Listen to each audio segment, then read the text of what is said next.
안녕하세요. 오늘 우리가 함께 깊이 파고들 자료는요. 2026년 1월 4일 고성에서 진행된 한 강연의 질의응답 기록입니다. 네. 한 분이 이런 질문을 던졌어요. 인생에서 예고 없이 찾아오는 시험지를 받으면 머리로는 이게 공부인 줄 알면서도 마음이 흔들리고 두렵습니다. 이걸 어떻게 하면 성장의 기회로 만들 수 있을까요? 아, 정말 솔직하고 뭐랄까 우리 모두가 한 번쯤은 품어봤을 질문이죠. 네. 아주 중요한 질문이에요. 보통 이런 상황에선 그냥 마음을 굳게 막어라 뭐 이런 식의 조언을 많이 하잖아요. 맞아요. 긍정적으로 생각해라. 그렇죠. 근데 이 자료는 좀 다릅니다. 그 시험이라는 것의 본질 자체를 완전히 다른 각도에서 보도록 안내하고 있거든요. 오, 관점을 바꾼다는 거군요. 네. 이번 탐구의 목표는 단순히 내용을 요약하는 걸 넘어서요. 그 새로운 관점을 한번 파고 들어보고 또 어쩌면 반론도 제기해 보면서 당신의 삶에 닥치는 도전들을 바라보는 방식을 근본적으로 바꿔보는 겁니다. 좋습니다. 그게 말처럼 쉽지는 않겠지만 그럴 만한 가치가 있겠네요. 자, 그럼 한번 풀어볼까요? 네. 먼저 자료에서 가장 핵심적인 개념부터 짚어보죠. 질문하신 분이 시험지가 오면 흔들리고 떨리고 불안하다고 표현했어요. 네. 그런데 강연자는 이 감정 자체가 잘못된 게 아니라고 해요. 오히려 내가 아직 이 부분에서는 모자라다.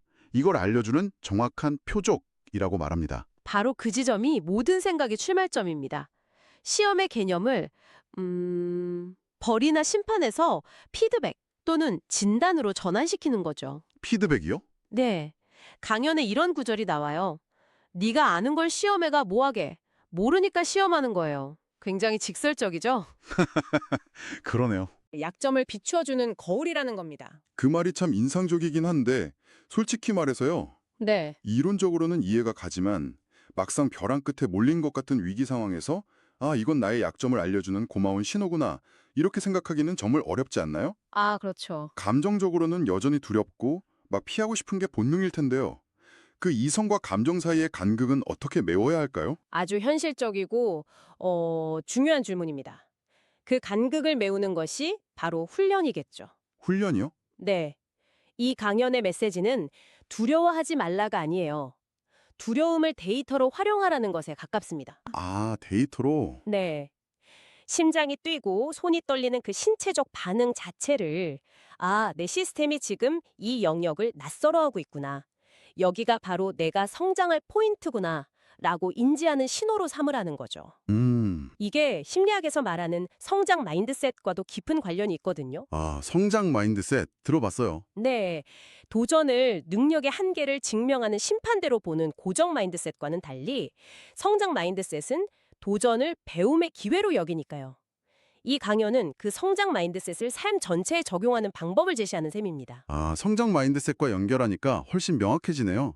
결국 그 두려운 감정을 억누르거나 무시하는 게 아니라 그렇죠. 그 감정의 의미를 재해석하는 훈련이 필요하다 이런 말씀이시군요.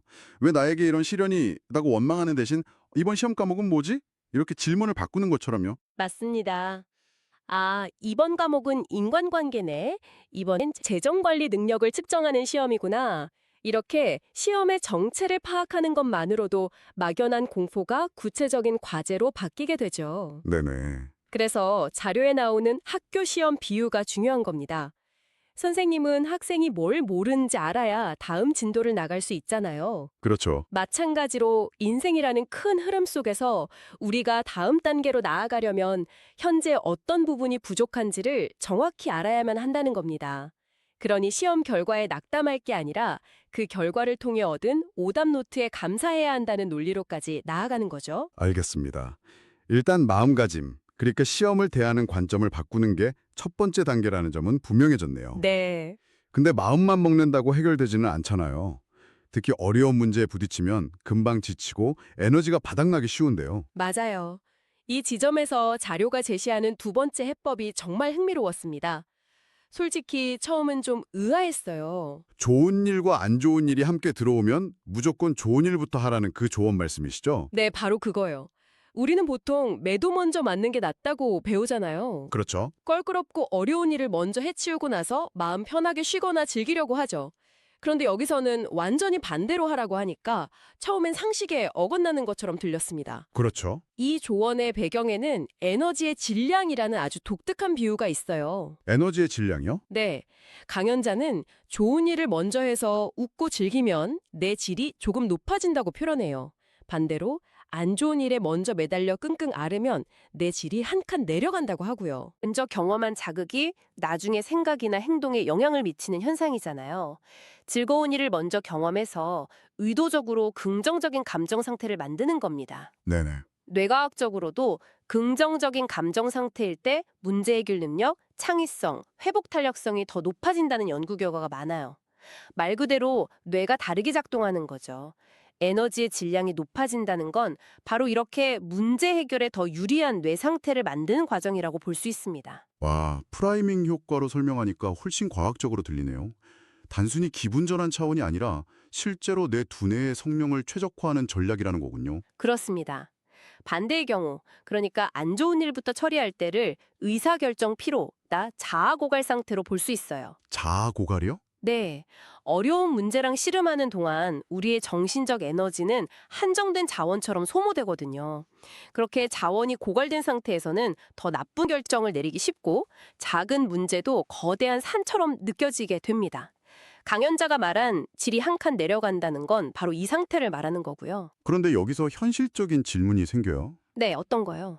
만약 그 안 좋은 일이 당장 처리하지 않으면 큰일 나는 아주 긴급한 마감일이고 좋은 일은 친구랑 수다 떨기처럼 사소한 것이라면요? 이 원칙을 무조건 적용하다가 오히려 더 큰 문제를 만드는 건 아닐까요? 소위 말하는 현실 도피나 미루기와는 어떻게 다른 거죠? 중요한 일을 내팽개치고 무작정 놀라는 뜻이 아닙니다. 아, 그런 게 아니군요. 네, 전략적 재충전의 개념으로 이해해야 합니다. 예를 들어 거대한 프로젝트 앞에서 압도당해서 아무것도 시작하지 못하고 있다면 5분간 좋아하는 음악을 듣거나 10분간 산책을 하거나 아니면 이메일 답장하기처럼 작지만 만족감 있는 일을 먼저 처리하는 겁니다. 네. 중요한 건 그 좋은 일을 통해 긍정적 에너지를 얻고 그 힘으로 곧바로 안 좋은 일에 착수하는 거죠. 그 연결이 끊어지면 그냥 미루기가 되어버립니다. 아하, 스케일의 문제군요. 하루 종일 미뤄두는 게 아니라 본격적인 전투에 들어가기 전에 잠깐 버프를 거는 것처럼요? 맞아요. 딱 그 비유가 맞네요. 얼마 전에 비슷한 경험을 한 적이 있어요. 다음날 아주 중요한 발표가 있어서 밤새 자료를 붙들고 있었는데 아이디어가 꽉 막혀서 너무 괴로운 거예요. 그게 안 좋은 일이었죠. 네. 한편으로는 정말 보고 싶었던 영화가 막 개봉해서 마음이 계속 쓰였고요. 그게 좋은 일이었죠. 그래서 어떻게 하셨어요? 그냥 다 내려놓고 심야 영화를 보러 갔습니다. 오! 에라 모르겠다 하는 심정으로요. 그런데 정말 신기하게도 영화를 보면서 실컷 웃고 감동하고 완전히 다른 세상에 빠져 있다가 집에 돌아오니 그렇게 안 풀리던 발표의 실마리가 딱 떠오르는 거예요. 아, 진짜요? 네, 막혔던 부분이 뻥 뚫리면서 새벽까지 순식간에 작업을 마칠 수 있었죠. 만약 계속 책상에 앉아 끙끙댔다면 결과는 훨씬 나빴을 겁니다. 바로 그 경험이 이 원리의 핵심을 정확히 보여줍니다. 발표라는 문제의 객관적인 난이도는 변하지 않았죠? 그렇죠. 하지만 그 문제를 대하는 당신의 정신적, 감정적 상태가 바뀐 겁니다. 당신은 더 적은 에너지로 문제를 푼 게 아니라 훨씬 더 크고 질 좋은 에너지를 문제에 쏟아부을 수 있게 된 거죠. 와, 자료의 표현을 빌리자면 애 먹고 나면 그 다음부터 좋은 거 가버렸네 라는 상황을 피하신 겁니다. 만약 발표 준비 때문에 영화를 포기했다면 발표도 망치고 영화 보는 즐거움도 놓치는 최악의 결과가 나왔을 수도 있어요. 듣고 보니 정말 그렇네요. 결국 이 두 가지 원칙은 서로 긴밀하게 연결되어 있군요. 네, 첫 번째, 시험을 성장의 기회로 바라보는 마인드셋을 갖추고 두 번째, 그 시험을 치를 힘을 얻기 위해 긍정적 에너지를 먼저 채우는 에너지 관리 전략을 사용하는 것. 이 두 가지가 한 세트인 셈이네요. 정확합니다. 올바른 관점만 있고 에너지가 없으면 지속할 수 없어 번아웃이 오고 에너지는 넘치는데 관점이 잘못되어 있으면 엉뚱한 방향으로 힘을 쓰다가 좌절하게 되죠. 두 가지는 자동차의 두 바퀴와 같습니다. 이 모든 과정이 지향하는 단 하나의 목표는 바로 성장입니다. 성장. 네, 강연에서 시험은 너를 벌 주려고 하는 게 아니에요.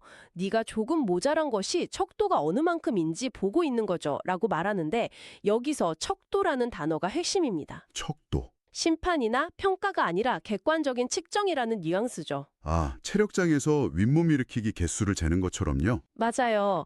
지금 30개를 한다고 해서 그게 내 가치의 전부가 아니라 그냥 현재 내 근력이 그 정도라는 데이터일 뿐이죠. 바로 그거죠. 그리고 그 데이터를 바탕으로 운동 계획을 짜서 다음엔 35개, 40개로 늘려나갈 수 있는 거고요.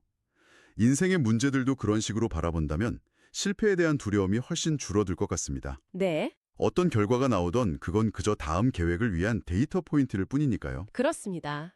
그 관점을 완전히 내 것으로 만든다면 앞으로 예고 없이 시험지를 받았을 때의 첫 반응이 바뀔 겁니다.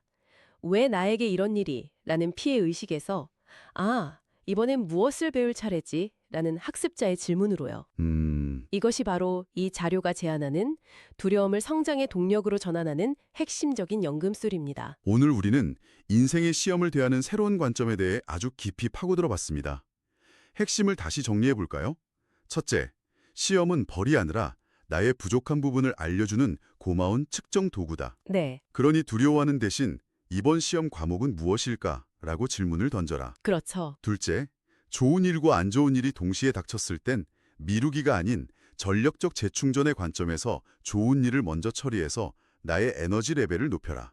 이것이 어려운 문제를 더 효과적으로 푸는 열쇠다. 네, 이 두 가지 시스템만 잘 기억하고 적용해도 앞으로 당신의 삶에 닥쳐오는 도전들을 훨씬 더 담대하고 지혜롭게 마주할 수 있을 것 같습니다. 네. 오늘 우리가 나눈 이야기는 모두 시험지가 이미 도착했을 때 어떻게 반응하고 대처할 것인가에 대한 훌륭한 지침들이었습니다. 네, 리액션의 기술이죠. 그렇죠. 삶이 우리에게 던지는 문제에 대한 리액션의 기술. 여기서 마지막으로 한 걸음만 더 나아가 보는 건 어떨까요? 어떤 말씀이시죠? 지금까지의 논의는 삶이라는 학교에서 학생으로서 어떻게 시험을 잘 치를 것인가에 대한 것이었습니다. 그런데 성장의 가장 높은 단계는 주어진 문제에 잘 반응하는 것을 넘어 스스로 문제를 만들어내는 프로 액션의 단계일지도 모릅니다. 프로 액션이요? 네. 우주가 인내심에 대한 거대한 공식 시험지를 보내기 전에 당신이 먼저 스스로에게 작은 쪽지 시험을 내보는 건 어떨까요? 일부러 마트에서 줄이 더 긴 계산대에 서본다거나 평소 같으면 그냥 넘어갔을 동료의 말을 끝까지 들어주는 식으로요.